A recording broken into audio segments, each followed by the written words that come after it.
विषय मांडते वारकरी संत महाराष्ट्र धर्म घडला काही तुम्हा कारणी।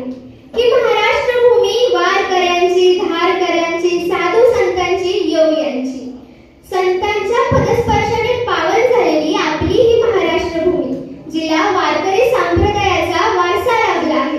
पण याच महाराष्ट्र भूमीला हजारो वर्षांपूर्वी परमुलकीयांच्या अन्याय अत्याचारांनी विळखा घातला होता व याला गुलामगिरीच्या बेड्या पडल्या होत्या। तेव्हा ह्यांना चिरत आभाळी एक तेजस्वी सूर्य बाळ शिवबांच्या रूपात जन्मला आणि तेव्हा साधू संतांनी देखील त्यांच्या भजन कीर्तनातून लोकांच्या मनामधला अंधार दूर केला। इयत्ता 4थीच्या पुस्तकापासूनच साधू संतांची माझी गाठ पडली आणि ती अधिक खोलवर होत गेली, कारण की श्री संत ज्ञानेश्वरांना या जगाने वाळीत टाकलं, त्यांची अवहेलना केली।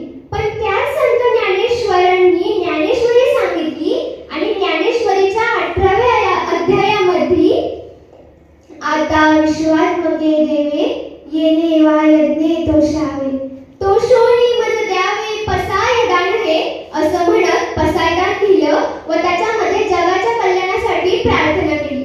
तसंच संत तुकारामांनी शेतकऱ्यांच्या सातबाऱ्याची कागदपत्र इंद्रायणीच्या डोहामध्ये बुडवून शेतकऱ्यांना कर्जमुक्त केलं। त्यामुळे म्हणतात ना, ज्ञानेश्वर म्हणजे मंदिराचा पाया आणि तुकाराम म्हणजेच त्या मंदिराचा कळस। तसंच कांदा, मुळा, भाजी, योगी मिठाई माझी म्हणणाऱ्या सावता माणूंना आपण लक्षात ठेवलं पाहिजे, कारण त्यांनी त्यांच्या कामातच त्यांचा पांडुरंग पाहिला होता आणि याच संत परंपरेला अबाधित ठेवण्याचं काम करतात वारकरी। वारकरी म्हणजे काय? वारकरी कोणाला म्हणायचं? हो, आता अर्थातच जो वारी करतो तो वारकरी, ज्याला विठ्ठलाच्या भेटीची ओढ लागलेली असते तो वारकरी, जो वाईट विचारांवर वार करतो तो वारकरी, जो अंधश्रद्धा, अहंकार, लोभ, मोह, मत्सर या सर्वांवरती वार करतो तो वारकरी।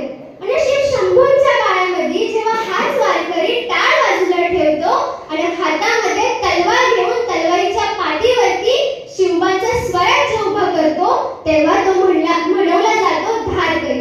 आता वारकरी आणि धारकरी यांच्यामधला फरक इतकाच की वारकरी हा धर्माचा प्रचार आणि प्रसार करतो, तर धारकरी हा त्याच धर्माचं रक्षण करतो। म्हणून म्हटलं गेलं आहे की धारकऱ्यातील वारकऱ्याला शिवरायांचं हो दर्शन आणि पूर्ण हो हे हिंदू राष्ट्र।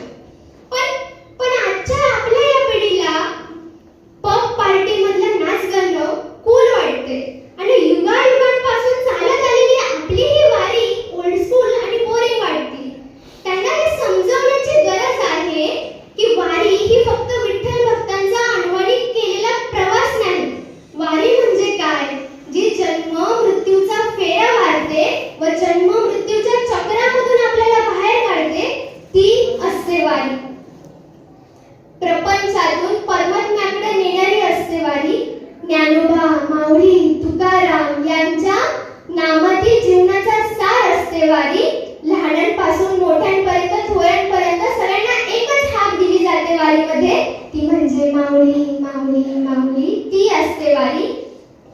वारी आणि वारकऱ्याचं नातं मी तुम्हाला एका उदाहरणातून सांगते।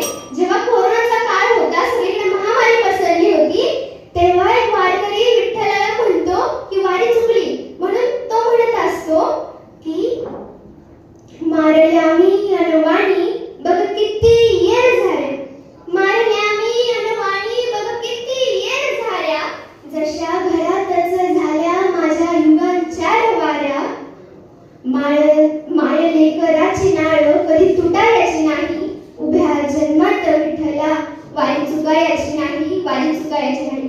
संत रामदास स्वामींच्या शब्दात इतकंच या